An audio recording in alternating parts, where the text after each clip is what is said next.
आज हमारे साथ प्रोफेसर पीके सिंह साहब हैं, मिश्रा जी हैं।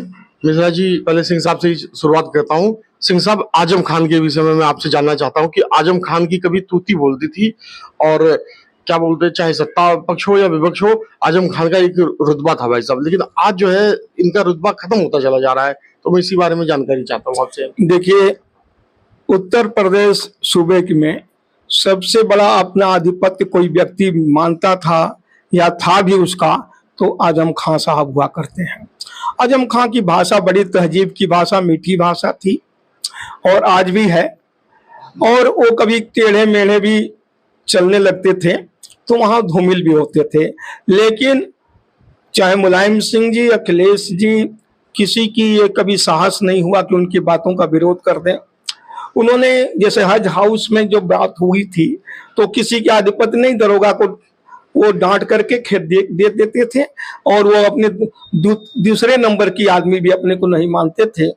और जो स्थिति आप बता रहे हैं, उनकी जो स्थिति बिगड़ रही है आजम खान साहब की, उसका कारण ये है कि सब पेड़ उतने फल को बर्दाश्त नहीं कर पाते।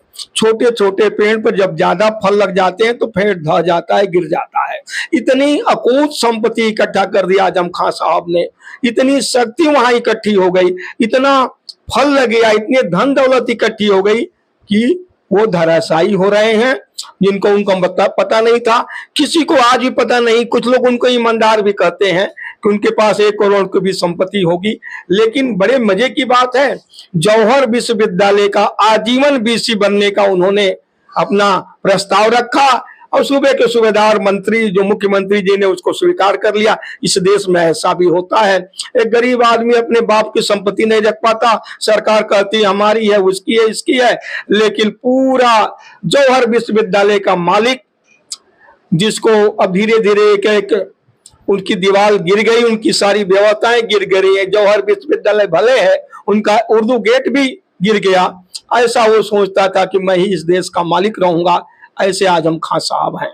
अच्छा सिंह साहब, आजम खान की कुछ खूबियां भी आप बताओगे, क्योंकि आप सच और झूठ, यानी झूठ कभी बोलते नहीं, हमेशा सच बोलते हो। तो चाहे वो सच जो है किसी के खिलाफ जाए या पक्ष में जाए, तो मैं चाहता हूं कि आप एक खूबी बताओ। नहीं, वो आजम खान साहब की खूबी जैसा हम लोग जानते हैं, वो तो एक बड़ी मिठास की भाषा, उर्दू लफ्ज के अच्छे जानकार और अच्छी भावशील भाषा बोलते थे, लोगों को आकर्षित भी करते थे। लेकिन मुंह में राम बगल में छोड़ी, वो ऊपर से मीठा बोल करके अंदर से बहुत लोगों का नुकसान भी पहुंचाते थे और नॉन इस्लामिक लोगों उनसे खुश हो जाते थे, लेकिन उनका उन्होंने हरण किया। अगर कहीं प्रयोग भी किया नॉन इस्लामिक लोगों का, तो अपने धन कमाने में, दौलत कमाने में उन्होंने किया है। जैसे कि अभी कौशिक की बात आ रही है, एकता कौशिक की बात आ रही है। एकता कौशिक पूरे देश में उनको वही बहुत बढ़िया तहजीब वाली मिली, जिससे वो दोस्ती करते थे। बताओ क्या उम्र है, क्या तुम्हारी सोच है, एकता कौशिक से तुम दोस्ती कर रहे हो, ये ठीक नहीं लगा हम लोगों को। अच्छा, समाज के अच्छे लोग इसको स्वीकार नहीं कर रहे हैं। अच्छा, एकता कौशिक अपने आप को बहुत ही वो ईमानदार बनती है और अभी बहुत ही जल्दी उन्होंने 1 हफ्ते के अंदर 2 बहुत महंगी कार खरीदा। संपत्ति उनके पास जो आई है उसका उनको पता नहीं है। ईमानदारी की बात कर रही है, सच के लिए संघर्ष करने की बात कर रही है। तो ये हो क्या रहा है? देखिए, इस देश में जितने झूठे और दलाल लोग हैं, वो कुछ भी कहते हैं, उनसे अपने से बहुत अपने को ईमानदार मानते हैं। एकता कपूर भी उसी एकता कौशिक भी उसी मजहब की बात है, उसी समाज की सोच है और ऐसा ये कर रही हैं। एकता कौशिक निश्चित रूप से आजम खान की पारिवारिक व्यक्ति हैं। ये लोग ऐसा रखते हैं, जो लूटते हैं, जो देश का वो करते हैं, ऐसा ही करते हैं। और आज करे भी क्यों नहीं, आजम खान नंबर 2 के ही नहीं, कभी कभी नंबर 1 के इस सूबे के सूबेदार भी माना जा सकता है। आप अपना जो है, मैं चाहता हूं कि पूरा परिचय आप बताओ अपना। मेरा नाम YP मिश्रा है और समाज सेवी रहने वाले गोरखपुर के हैं। मनुवादी पार्टी में प्रदेश अध्यक्ष भी रहे और यहाँ पर अपना कारोबार है। अच्छा मिश्रा जी, ये जानना चाह रहा था, वैसे ब्राह्मण समाज जो है वो आजम खान के हमेशा खिलाफ बोलता है, लेकिन यहाँ और उसी ब्राह्मण समाज की एकता कौशिक उनके जो है पूरे फेवर में आ गई हैं। जब अस्पताल में भर्ती थे तो उन्होंने उनका कच्चा बनियान भी साफ किया, उनको अब जो है पूरी ईमानदारी किया। तो ये ब्राह्मणों का, क्योंकि मैं भी ब्राह्मण हूँ, आप भी ब्राह्मण हैं, तो ये ब्राह्मणों का चल क्या रहा है ये? देखिए, ब्राह्मण समाज की अगर बात करते हैं आप, तो एकता कौशिक को ब्राह्मण समाज का मत मानिए। वो आजम खान के ही फैमिली की मेंबर हैं। वो ब्राह्मणों का नाम लेना और एकता कौशिक को उससे जोड़ना ब्राह्मण समाज को कलंकित करना है। और ब्राह्मण समाज कभी आजम खान का समर्थन नहीं किया है, और हम लोग तहे दिल से जो है भाजपा के ही समर्थन में रहे हैं, ठीक है। और ब्राह्मण समाज हमेशा समर्थन भाजपा का ही किया है। सिंह साहब, सिंह साहब, मैं आपसे ये चीज जानना चाहता हूँ, क्योंकि हमेशा आप सच बोलते हो और पूरे सच के ही ऊपर आपका जो है पूरा आप प्रसिद्ध भी हो रहे हैं, लोग आपके मुरीद भी हो रहे हैं। तो ये जो ब्राह्मण समाज की जो स्थिति है, ये कहाँ तक जा रही है? देखिए, ब्राह्मण समाज पहले अपने घर का व्यक्ति भी गलत करता था उसको दोषी कहता था, और दलाल सलाल इस तरह के लोगों को कभी अपना नहीं माना। लेकिन आजकल कुछ परिवेश और परिस्थिति बदली है, कुछ लोग अपना मानने लगे हैं। लेकिन ये जो एकता कौशिक है उसको ब्राह्मण समाज नकार देगा, ये भी सही है, क्योंकि ये आजम खान झूठे और नई प्रवृत्ति के लोग जो एक दूसरे को फंसा कर पैसा कमाने की जो ये नया मंजिल तैयार कर रहे हैं, वो मंजिल ढह गया है। और ढहे हुए भवन में कभी ब्राह्मण नहीं रहता। ब्राह्मण चतुर व्यक्ति है और वो ढहे हुए भवन की रोज शिकायत करता है और उससे दूरी बनाता है।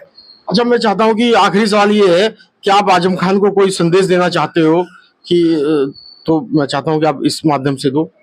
देखिए, आजम खान जी को संदेश क्या दिया जा सकता है, वो खुद संदेश देते हैं। अभी उन्होंने कुछ दिन पहले देखा कि संसद भवन में एक जो वहां की स्पीकर थी, उनको उन्होंने कह दिया मैं तुम्हारी आंखों में आंख डाल करके बात करना चाहता हूं। तहजीब, जिस व्यक्ति को तहजीब के लिए जाना जाता था, कितना घिनौना काम संसद के अंदर कर दिया। जो हमारा विश्व का, हमारा देश का एक मंदिर है, संसद जहां न्याय का मंदिर है, वहां तुम गलत कर रहे हो। इनके पास ये नहीं है। हिंदू मुस्लिम की व्यवस्था बात और करते करते ये पगला गए हैं, सठिया गए हैं, और इसलिए ऐसी बात कभी कभी कर देते हैं। और ये लोग सोचते थे ईमानदारी के नाम पर ये हैं। आज सबका दिल वास्तव में एक बड़ी खुशी में उमड़ रहा है कि वास्तव में एक अच्छा न्याय हुआ है। आजम खां जिस लायक थे, आज इस व्यवस्था में ईडी और के फेवर में फंस गए हैं। उनके साथ जो हो रहा है बहुत बढ़िया, आजम खां उसी लायक है। अच्छा सिंह साहब, बस ये लास्ट है मेरा सवाल, ये एक बस ये पूछूंगा कि कभी आजम खान जो है वो जब उन्होंने नवाब फैमिली से टक्कर लिया था तो पूरा प्रदेश उनका मुरीद हो गया था। और ऐसा एक वैसा व्यक्ति जो कि नवाब खानदान से, रामपुर के नवाब खानदान से उनकी पूरी रियासत छीन ले जाए, जनता की जो उनकी रियासत थी वो छीन ले गया, उनको जो है वो कितने मुकाम पे थे उनको लाके नीचे कर दिया। आज वही आदमी बिल्कुल फेल हो गया। देखिए, ये तो इस देश की प्रवृत्ति हो गई। 567 रियासतें देने वाले लोग भीख मांग रहे हैं। रियासतदारों को इस देश में मिला क्या? वही हालत जो है रामपुर की रियासतदार लोगों की भी है। आजम खान जो भिखमंगे लोग उनको चोर भी कहते हैं, और उनकी सारी व्यवस्था तोड़ दिए। इस देश को बनाने में रियासतदार लोगों का और राजा लोगों का भी सहयोग है। उस सहयोग को लोग मानते नहीं, वो चाहे पार्टियां कोई भी हो। हम लोग भी दुखी हुए हैं। हम लोग की जमींदारी चली गई उत्तर प्रदेश में, लोग दुखी हो गए, विवश है जीने के लिए। और जो भी एक नेता पैदा होता है, ब्राह्मण ठाकुर को गाली दे करके बड़ी जगह पा लेता है। वही काम या आपके आजम खान ने इनके साथ किया, नवाब के साथ किया। उनको गाली देकर उल्टा सीधा करके लोग लामबंद हो गए। और अभी उनके पास कोई बुराई दिखाओ, कोई बुराई दिखा तो दे आज भी नवाब के पास, लेकिन नहीं। वो नूरजहां जो थी, नूरजहां बेगम कितना बड़ा काम समाज के लिए करती थी। सुबह उठ करके लोगों की बात सुनती थी, लेकिन जब नया निजाम आया तो लोग उनको फेल करने लगे। आज भी वो उसी तरह से हैं। आजम खान को धराशायी होते देख लीजिए। ये सिंह साहब जिन्होंने हमेशा सच कहा है, अभी इन्होंने आजम खान के मुद्दे पे खुल के बोला है। आप इनकी न्यूज को ज्यादा से ज्यादा शेयर कीजिए और हमारे चैनल को सब्सक्राइब कीजिए। धन्यवाद। वंदे मातरम। कृपया आप अपने चैनल सर्वजन न्यूज़ को सब्सक्राइब करें।